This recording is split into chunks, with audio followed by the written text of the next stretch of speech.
Hi, it's Dwyer, gamblersadvisory.com, dwyervip.com for non-boxing related picks. Remember, the opinion you should follow should be your own. Just consider this video to be a second opinion from a complete stranger online. Today is December 23rd, 2015. As longtime subscribers know, I believe futures are the best way to bet on professional sports. In my opinion, the two best bets on the board today are first, the San Antonio Spurs at a plus 400 to win it all in the NBA. Right? 4-1 odds on the Spurs. Folks, the Spurs right now statistically are playing the best defense in the National Basketball Association in a long time. Right? This team is an excellent team that's being overshadowed because of the Golden State Warriors' fast start. Right? Folks need to understand, though, that Golden State right now, the reigning champions, are a bubble. They were less than a plus 200 to win it all. At 4-1 odds, you have an opportunity as the playoffs develop to hedge the play. Understand, too, Golden State is being priced as if they are the best team in history. Now, as we all know, even if they were the best team in history, Lady Luck would have to be on their side in terms of health, right? You know, guys would have to stay healthy because when you're pricing in perfection, that doesn't allow for injuries to keep players. Well, Klay Thompson has already missed some time this year, one of their starters. Another one, Andrew Bogut, is missing time right now. Right? Keep in mind, they already have come up short against historical NBA standards.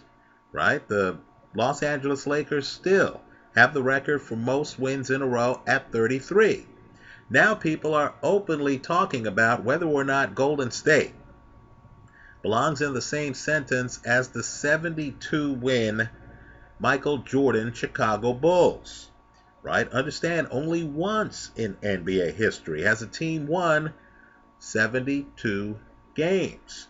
Right? Let me also say that the streak that the Warriors had, snapped by the Bucks, was so tenuous that understand when they played the Bucks a second time, right? This is after the streak was snapped. Golden State was losing big in the fourth quarter, right? They had to come back from a big hole to win that game. That's against the Bucks. Understand, too, that what Golden State had been doing was unprecedented. Look at the number of threes that Steph Curry has hit. No one in history has hit threes to the extent that Steph Curry has. Right? This season, it looks like Steph Curry is going to break the all-time record by a wide margin. Understand that the league adjusts to new paradigms. Right? Teams no longer are going to allow Steph Curry to have wide open looks from the three-point line like they were early last season. Right? So, let's think back a little bit further than last season. Understand the year before last season, the San Antonio Spurs won the NBA title. The year before that, they were in the finals. Right? This team has added LaMarcus Aldridge. This team, quite frankly, has a better interior presence. Right? Tim Duncan, LaMarcus Aldridge, than does the Golden State Warriors.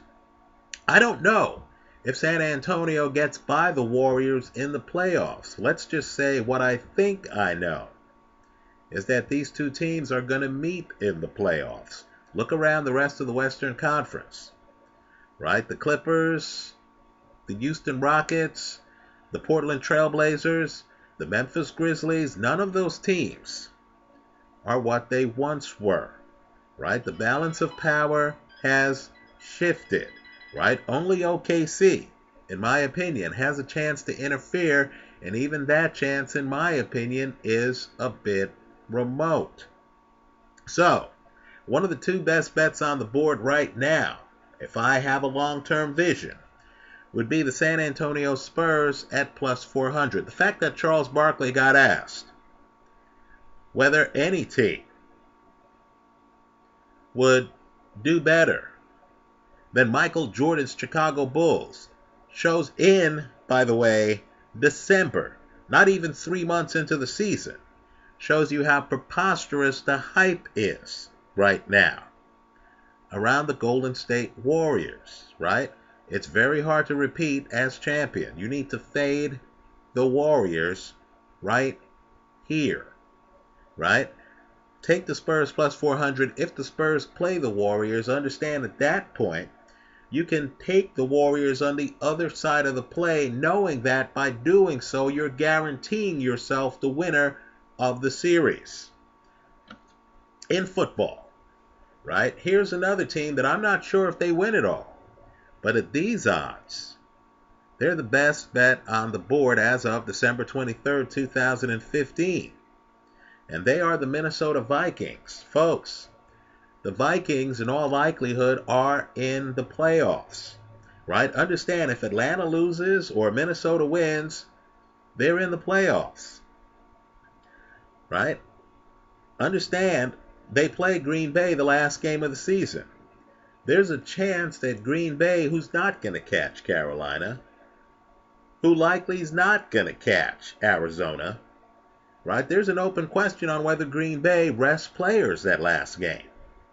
Keep in mind, too, when Minnesota faces the New York Giants, the Giants will be without Odell Beckham Jr. I think he's kidding himself with this appeal, right? You don't headbutt a guy, right? You know, when the movie Concussion is being released, and then think that you have a chance in a game in which you had 3 personal fouls against you of not being suspended for a game. I'm a Giants fan. I feel fortunate he's only suspended for a game. So my point to you is simply, at 40-1 odds, when you're getting a team that likely is in the playoffs, keep in mind too, Atlanta still has to play Carolina. Right? If Carolina wants the unbeaten season, they're going to be motivated in every regular season game they play. Right? If Atlanta loses that game, Minnesota's in the playoffs. You're getting 40-1 odds. Let's be clear on what that means. That means that I bet $10 to win $400 on Minnesota. Right? If Minnesota makes the playoffs the very first game, I can bet $50 on the other side. Right? Understand, if the other team wins, great. I make a profit of, let's assume even money odds. 50 minus 10, I make a profit of $40.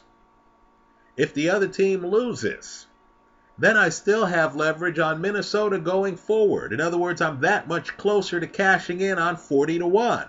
Then the next game, I could bet 100 on the other side, right? Until Minnesota gets knocked out of the playoffs. You don't have to believe that a team is going to win it all to make the bet on them to win it all worthwhile.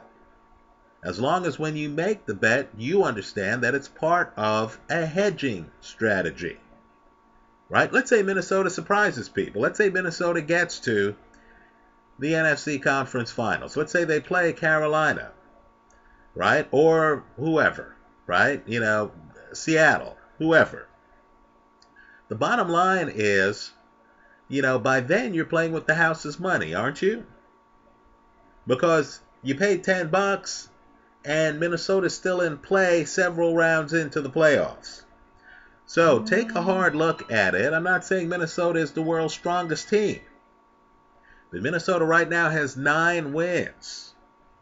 And just think about it. The casino's giving you 40-1 odds that a team that'll make the playoffs if Carolina beats Atlanta. Understand, the first time those two teams played, and I do expect the rematch to be a lot closer.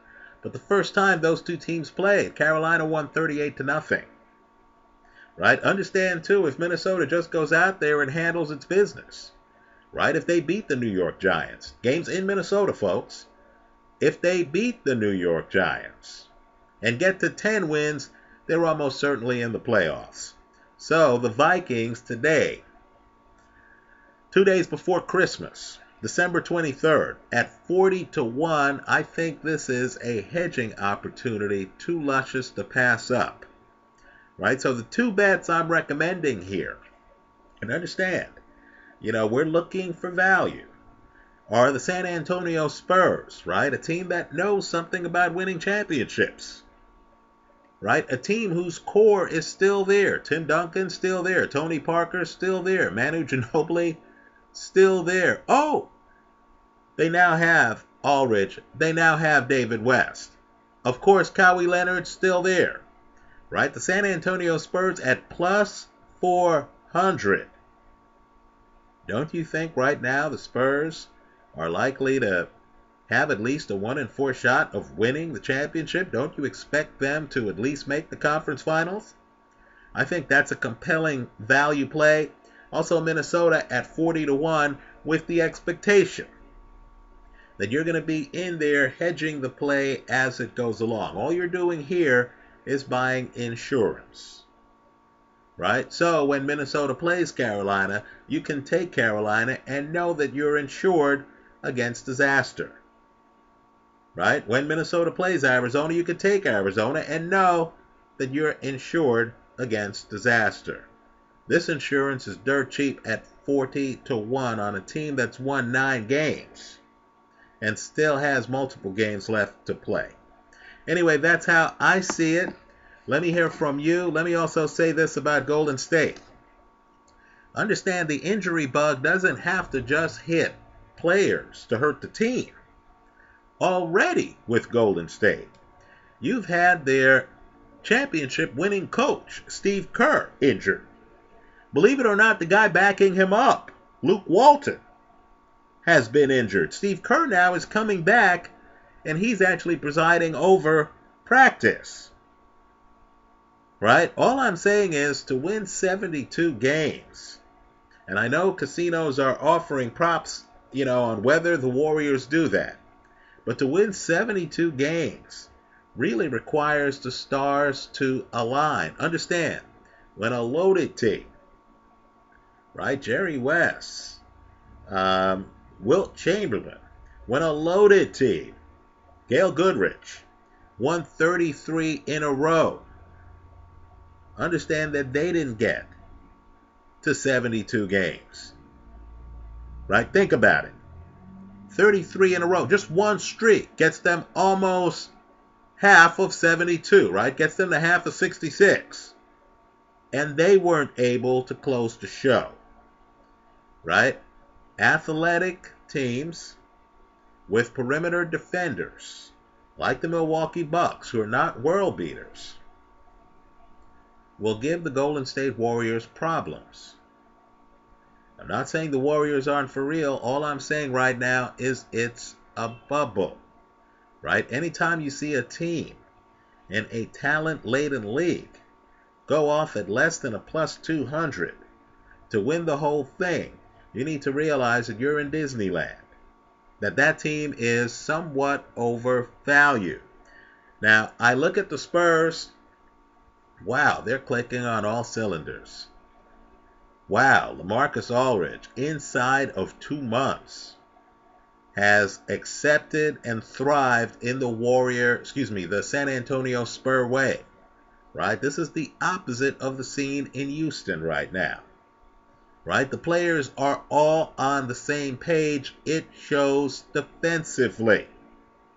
Now, last year's playoffs were a bit skewed because the Spurs inexplicably gave away their series against the Clippers. Right? Chris Paul on one leg was shooting down San Antonio Spurs. Right? The Spurs had to lead in that series. Curiously gave it away. Were lackluster when the whole thing hung in the balance. We didn't see San Antonio against the Golden State Warriors in the playoffs last year. People need to keep an eye on this team. Anyway, that's how I see it. Good luck. I hope you cash all your tickets. Thanks for stopping by.